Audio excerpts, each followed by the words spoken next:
Guys, welcome back to another video of Tony's phone collection. Today we're going to be doing an unboxing of a Alltel phone.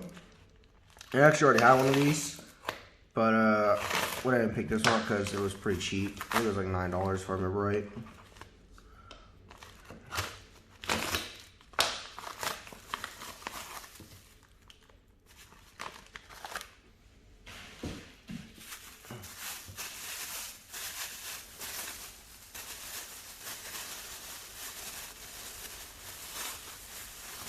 Here it is. Now the one I have is actually brand new, but this was like $8. So I went and got it. It's a Pantech PN-218.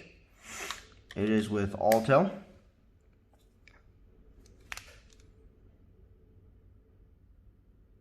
It looks to be dead, but in pretty decent shape, I would say.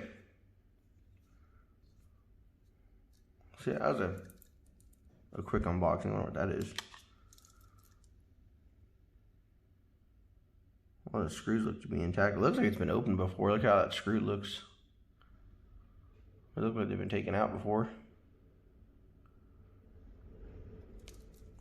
So, yep. I hope you guys enjoyed the video, and stay tuned for the next one.